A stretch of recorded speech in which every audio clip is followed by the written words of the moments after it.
장관님 관련되어서 또 다른 사건이 기소가 되었습니다. 다른 사건 기소되는 그 과정에서 특별검사청에서는 계속 압수수색 영장을 발급을 받아서 한번 포렌식을 했던 자료, 전자정보를 계속 압수수색 영장을 통해서 집행을 하였습니다. 당연히 형사소송법 규정에 맞는 그러한 절차 진행을 하였다라고 우선 이런 납득이 됩니다. 근데 이 사건, 832 사건 같은 경우는 압수수색 영장 없이 내란 중요 임무 종사자 사건에 편철되어 있는 그 기록, 그러한 전자정보를 전혀 절차, 압수수색 영장이나 별도의 절차를 거치지 않고 1호 2 사건의 수사 기록을 그대로 복사를 해서 이 사건에 제출을 하였습니다. 시간 순서상으로 말씀을 드리겠습니다. 장관님의 내란 중요 임무 종사 사건 구속기간 만료가 임박을 했었습니다. 그러니까 특검에서는 구속기간 만료가 임박한 시점에 공무집행 방해라는 전혀 다른 사건을 근거로 해서 기소를 하였습니다. 기소를 하기 위해서는 자료가 필요한데 그러한 새로운 기소를 하기 위한 자료를 내란 중요 임무 종사 사건에서 압수한 자료를 무단으로 전용을 한 것입니다. 그러한 과정에서 압수영장 발부를 받을 시간이 없었고요. 당연히 압수영장 발부를 받는다고 한다면 석방이 되었겠죠. 결국 특검은 내란 중요 임무 종사 사건에서 장관님의 구속기간이 만료될 것을 우려해서 적법 절차를 무시한 채 기존 내란 중요 임무 사건 기록을 전용한 것이었고 급하게 공무집행 방해 혐의로 기소를 한 것입니다. 저희 변호인이 말씀드리는 것은 두 가지 쟁점입니다. 수사 준비기간, 내란 특검이라는 특별검사 조직이 완성되지도 않은 물적 설비와 인적 설비가 완비되지 않은 상태에서 기소를 하였다라는 점, 그리고 기소를 하기 위해서 별도의 압수수색 영장을 발부받지 않고 이미 기소된 1호 2 사건의 수사 기록을 그대로 복사해서 이 사건에 제출한 점, 이것은 압수수색 영장의 범위를 벗어났다라는 점에 대해서 말씀을 드리는 것입니다. 그래서 공소 기각이 되어야 되는 것이고, 그리고 지난 공판 기일에서 파견검사가 말한 파견검사 혼자 특검이나 특검보에 출석을 시도할 수 있다라는 것은 특검법의 취지에 정면으로 위배되는 것입니다. 그럴 바에는 특검법 자체 필요가 없겠죠. 형사소송 절차를 통해서도 충분히 진행이 될 수 있는 것입니다.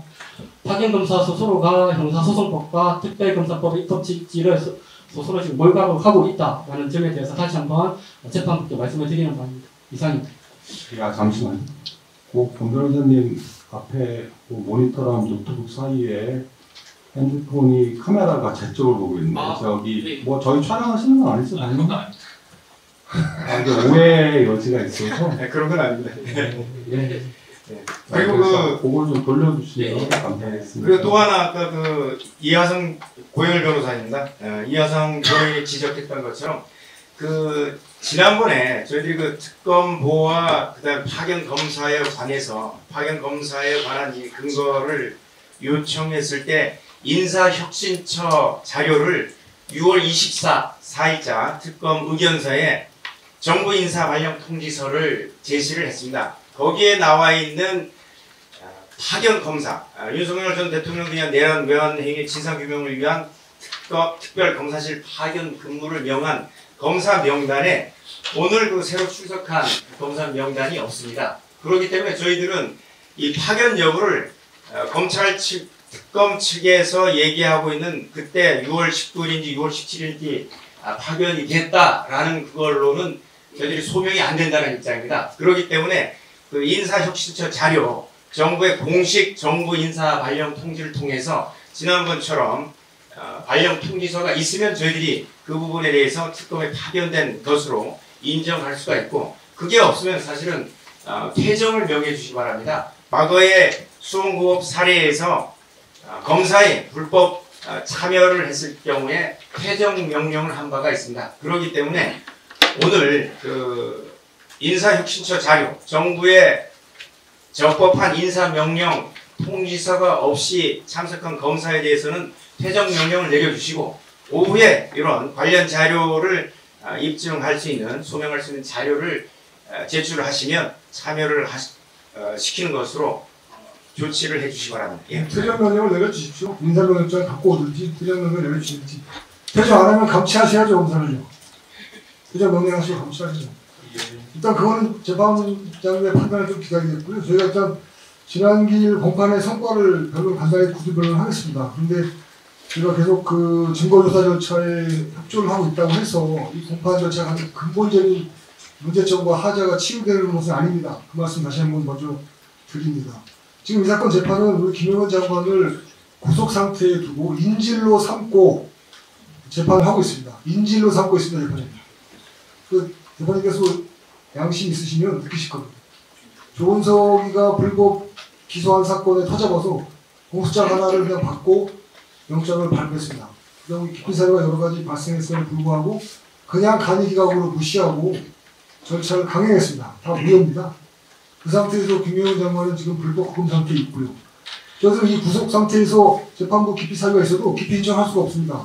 구속 사유에 불포함되기 때문에 그렇습니다. 실질적인 불이익을 받는 상태에서 구속을 강요받으면서 재판을 하고 있습니다. 이거를 김영건 장관을 인질로 삼고 하는 재판이라고 말하는 건 매우 정확한 표현이라고 생각이 듭니다.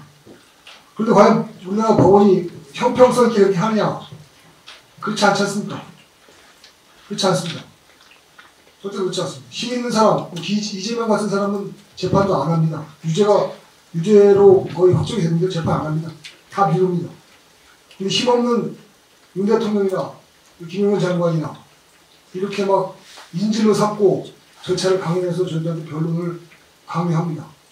저희 변호인들은 더 힘이 없죠. 저희들 말할 권리밖에 없는데, 변론할 권리밖에 없는데, 다른 재판부에서는 저희가 변론하려고 했다고 구속되어 있는 김영건 장관을 도와주려고 했다는 이유로 감치까지 하는 그런 불법행위를 자행했습니다.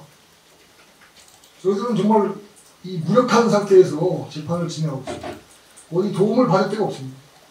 법원이 이렇게 앞장서서 인권을 짓밟고 법치를 유린하는 상황에서 저희들이 과연 어디다 호소를 해야 될지, 이 저희들이 하는 변론이 과연 재판관들 귀에 들어가는지 매우 의심스럽습니다.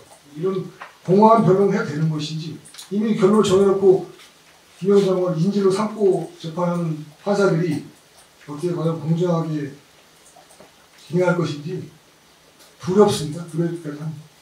이 점을 다시 말씀드리고요. 이 상태를 해소하기 위해서는 저희들 재판부하고 다시 화해하고 싶습니다. 화해하는 방법은